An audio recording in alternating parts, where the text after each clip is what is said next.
Hello boys and girls, welcome back to my channel Kibbutz from the Inside. For those of you who are new here, I talk about everything to do with Kibbutzim. I don't just talk, I interview people all over Israel. I travel the country visiting Kibbutzim to show you what Kibbutzim are like in 2023. This episode was filmed in Kfar Masaryk in May 2022. Asa and I talked for a long time. Since then, I've learned some things about making videos. I'm not there yet, but I found out that more is less. In other words, not to make the videos too long. I'm trying my best to limit them to half an hour, even better, 20 minutes. So I split my talk with Asa into 2 episodes. The second part will be uploaded in a few days' time, round about March the 19th. So if you subscribe, YouTube will let you know the exact date.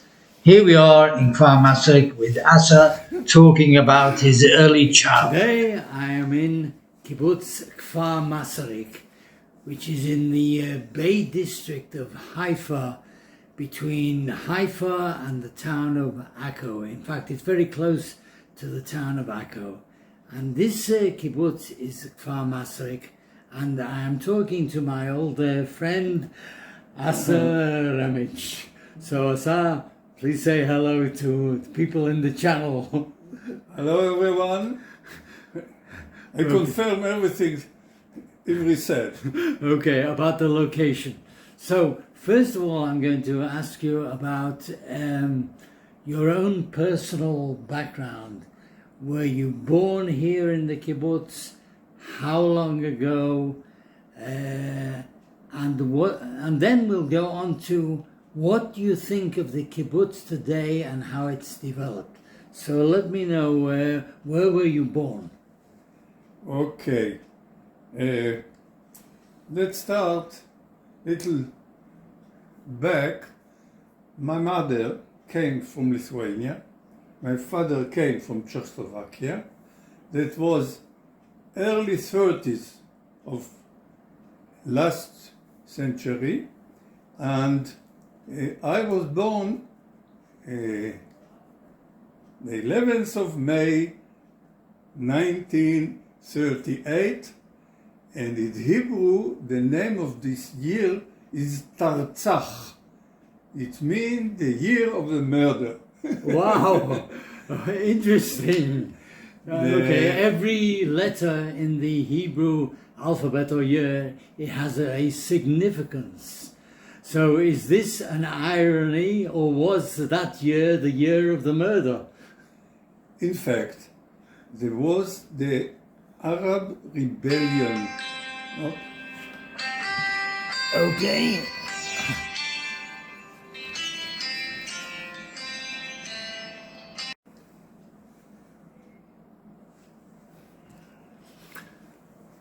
So we just had a quick break there because somebody phoned Asa. Okay, the year of the murder. So, 1936-39 was what is called the Arab Rebellion.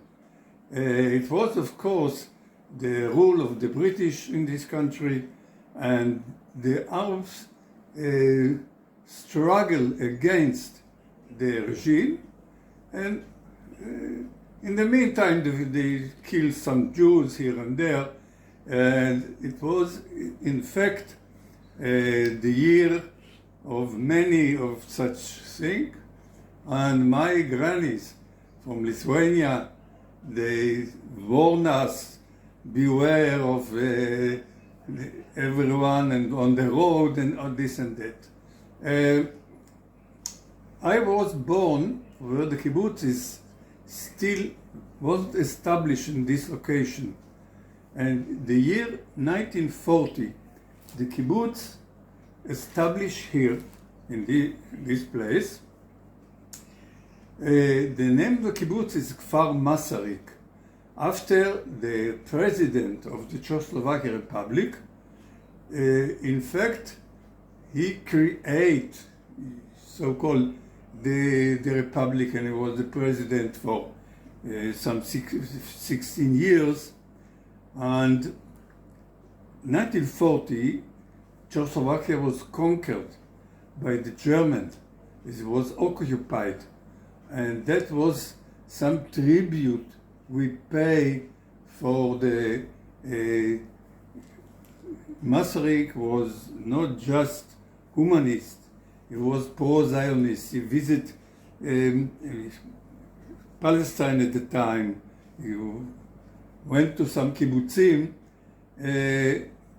and he decided that this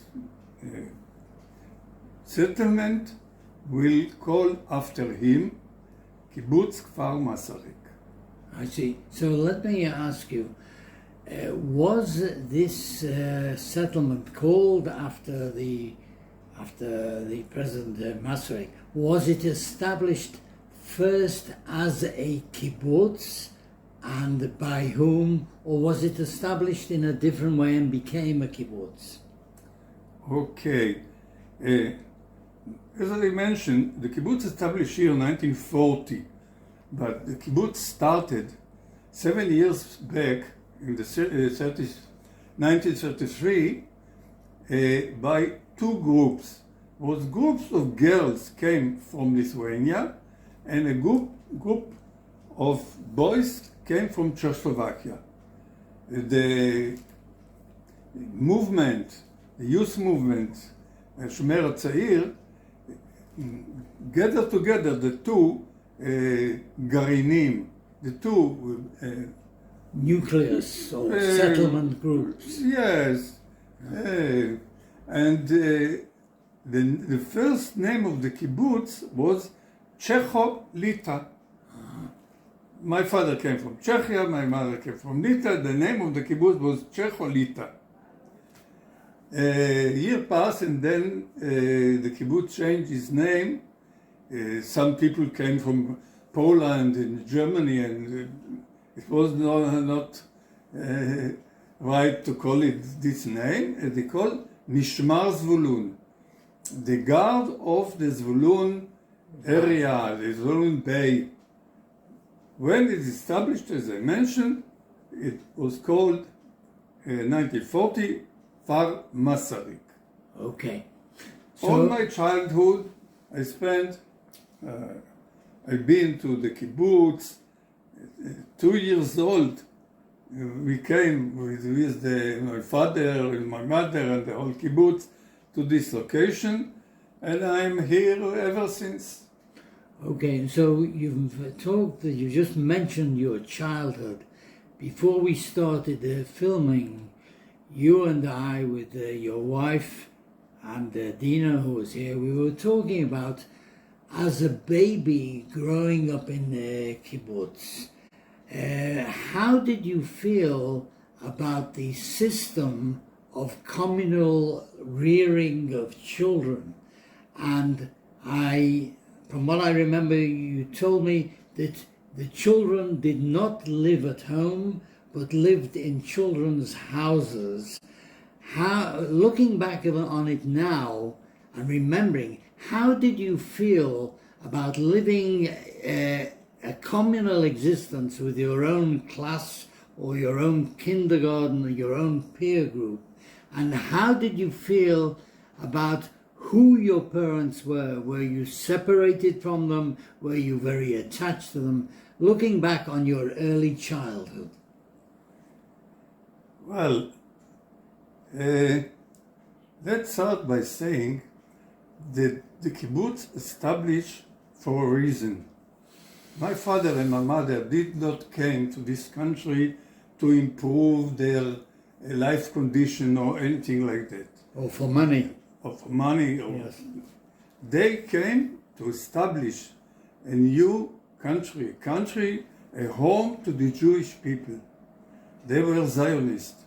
They were motivated strongly by this belief.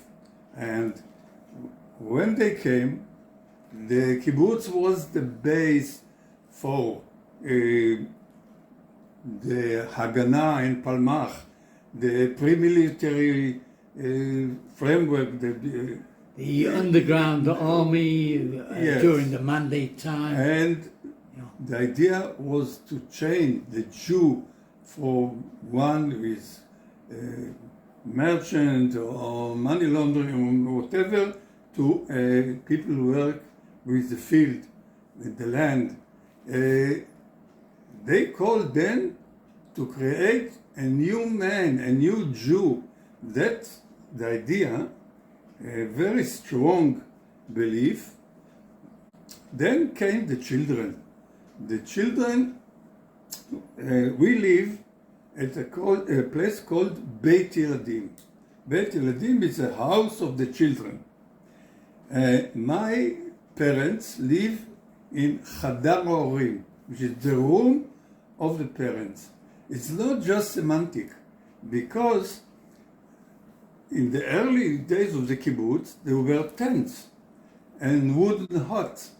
But for the children, they built a concrete, solid house with proper floor and everything like that. And we grown up in a condition much better than our parents. Nevertheless, we have to, the idea to grow the children together was the necessity. The kibbutz was very poorly as far as economic, and you have to have the work of the women as well as the men. So they nominate one woman to look after the children. That was back in the Ganya in 1910. They decide there's no other way. You can't have the women, the wives, stay at home because you need them in the work. And my mother was in the underground. She was a telecommunication job and this and that. So we're not talking about the London underground or the subway. We're talking about the underground army, or are you talking about partisans or what? No. The Haganah. Okay, the Haganah. The framework of the pre-state military organization in Israel. Yes, I see. There were Etzel and Lehi, which was the Irgun, and what later became known as the Stern Gang. Yeah. So in fact, when this kibbutz was established, you already, or the founders, the pioneers, already had the role model of earlier kibbutzim like the Ganya Aleph, the Ganya Bet, and other kibbutzim of having children's houses. Oh, exactly. We, as I mentioned, we live in the children's house. The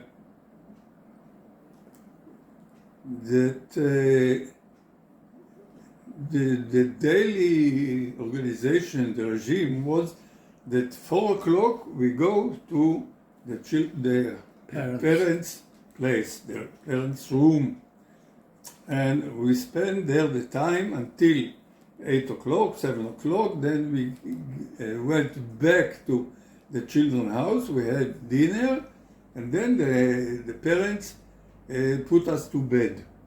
In the children's house. In the children's house. So let me ask you then, how was your feeling? How did you view your parents? Did you view them as your parents? Because one of the criticisms of the early, and what was and still is in some kibbutzim, I think, I'm not sure, but of the system whereby the children, as seen from outside, didn't live at home. And it depends very much what your definition of home is. Was your home all of the kibbutz, or was it the children's house, or was it your parents' house? And how did you feel about your relationship with your parents? As a child, you very much conformist. You accept the system as it is, and we grew up to this system, and we didn't know anything else. So for us it was natural that we stay most of the time at our place and then we go. The importance of the relationship with the parents was very much like everything else in the world. They were part of our thoughts. It was different in the way that you cannot have parent support on a daily basis with your group pairs, with your people in the children's house. Your peer group. Yes, your peer. And that's something that especially the sensitive, the vulnerable children suffer because at home or outside in town, after the daily, the school, you go home, then you have much more time to tell the parents about your hardship and all that. There is a difference, but still, the place of the parents in my life was very important. I was thinking of them, I was hoping they bring me sweets, I would had many ideas to do with the parents. I'm thinking of one or two other people who I've met who were born in kibbutzim, and as they grew up, looking back later on, they said that it was very traumatic for them as young kids, even as babies or in kindergarten, when they lived together and, for example, when it came to bedtime, their parents came to the children's house, told them stories, and then some children wouldn't want their parents to leave them, and they started crying, and this turned into some type of, I don't know whether it was a trauma or not, and also from the point of view of the parents, if the parents had 3 children, all at different ages, but maybe 2 of them close in age, and had to go and put the 2 kids to bed at the same time. How did that work out? Was there any either anger, frustration, disappointment, crying or anything like that at bedtime when you were very young? There was, as far as I understand or remember, there was no such thing. We live our life as, you can say, a tribe in Africa. Yeah. They used to this way of life. They're born into it. They don't know anything else.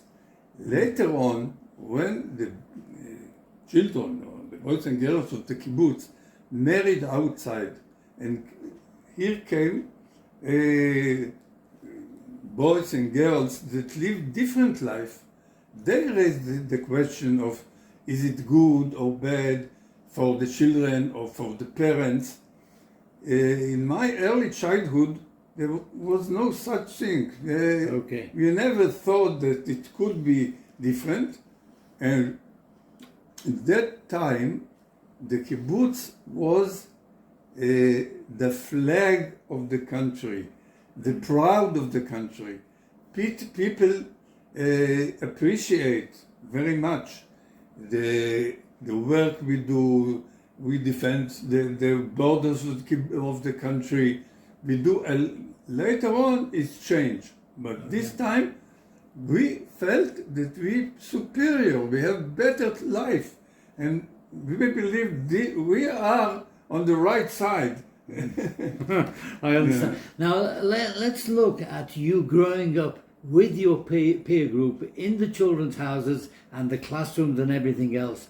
What benefits do you think you gained by living a lot within the peer group and the socializing aspect and maybe getting on with other people?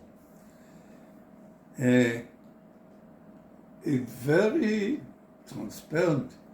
When you go to the army service, you adapt much easier than the other people came from private homes. We used Private to homes li- in town. in town. Yeah.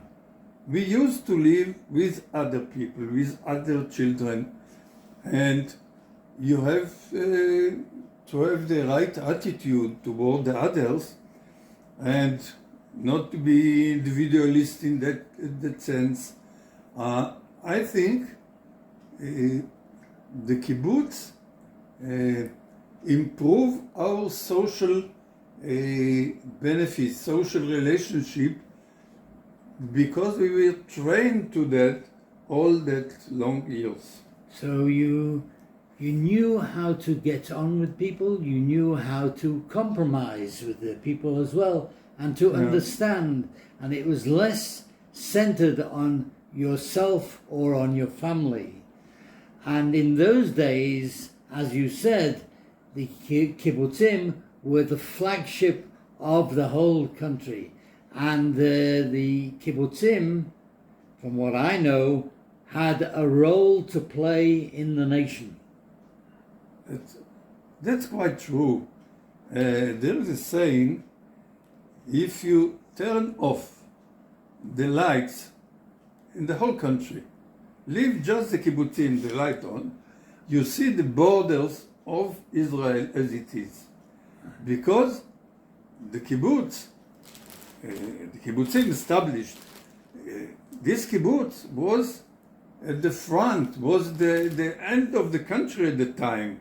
Now it's not that, but when they decide Tochnit HaChalukah, the separation of the UN, the border was 5 kilometers from this kibbutz. I see. Of the Arab coming state was very close to the kibbutz. So we believe that the kibbutz have some advantages, and the country, the land, the people of that time believes the same. I see. So let's go fast forward a bit. After your army service, your mandatory army service, which I presume was from the age of 18 to 21, or did you stay on and become an officer, or? No. I was not recruited with my group because I had some medical problems, and I was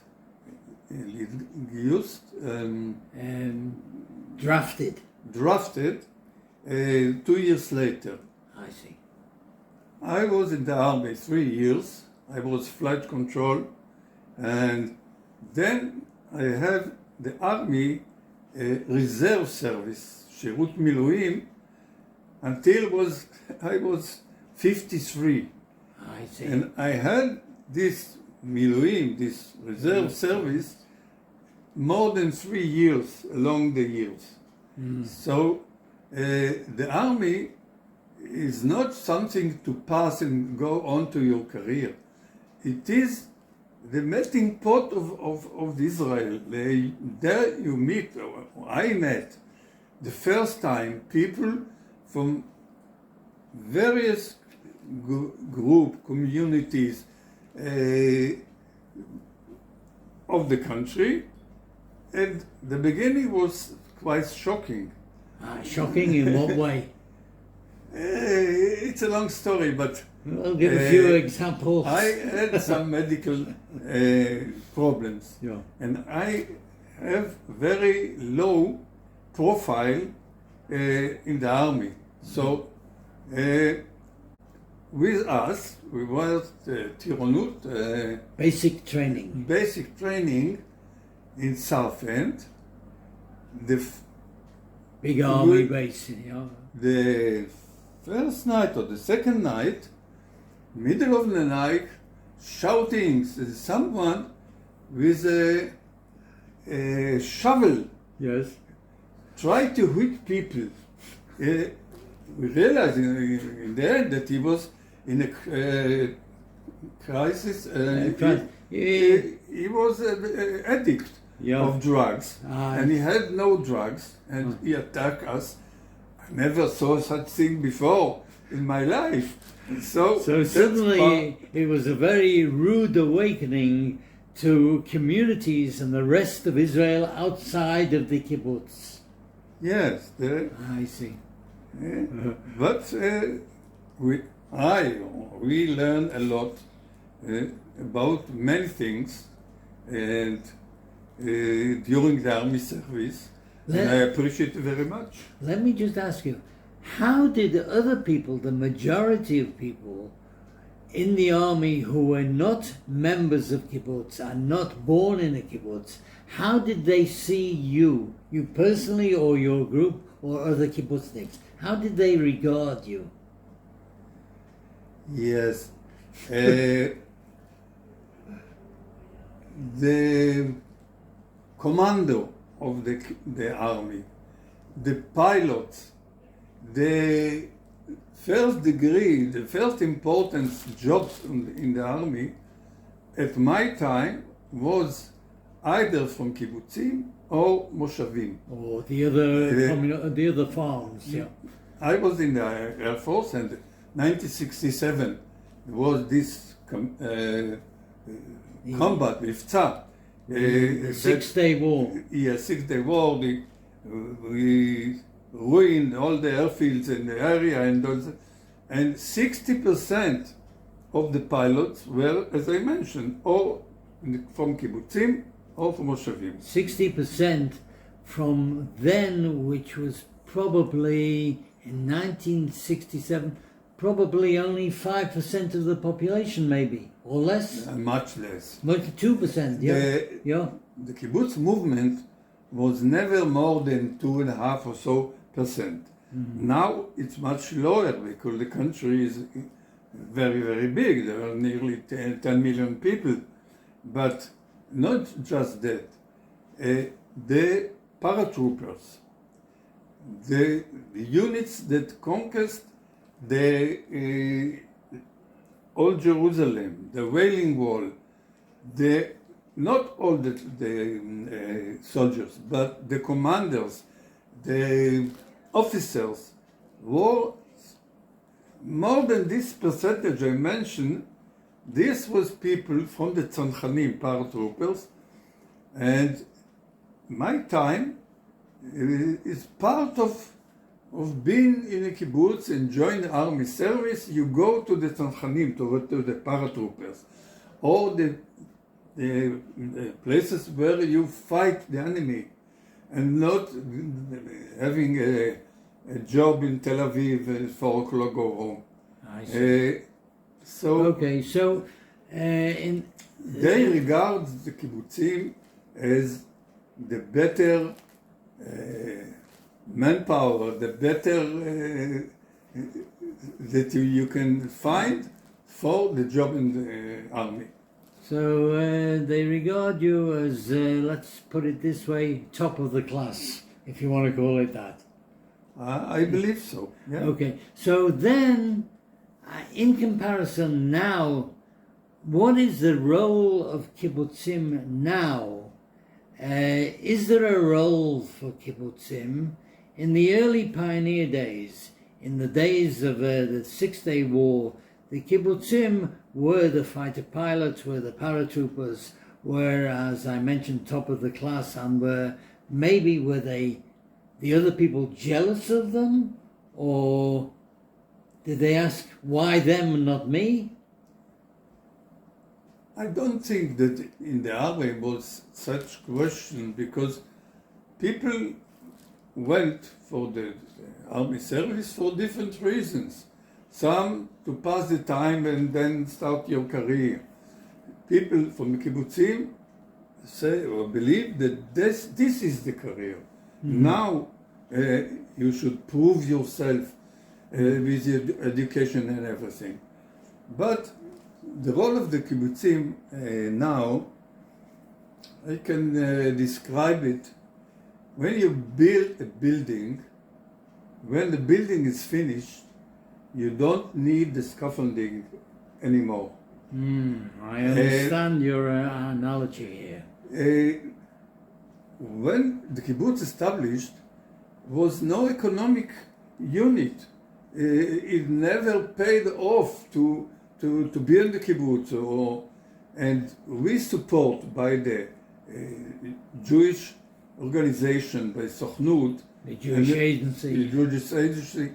In fact, rich Jews in the States paid us to build a country for the Jewish people.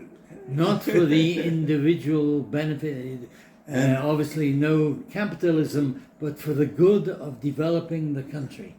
Yes. Later on, when it's not necessary anymore to build the country, we in the kibbutz, Kfar Masaryk, we have the first factory of the kibbutz movement. Really?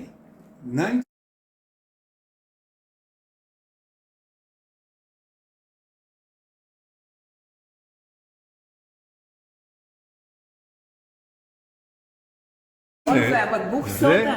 הסמל המסחרי שלנו, הלבנים של נעמן. כל המבנים כאן. היה לנו בית קברות של טלוויזיות, סילורה, אני את כל הדברים. והדבר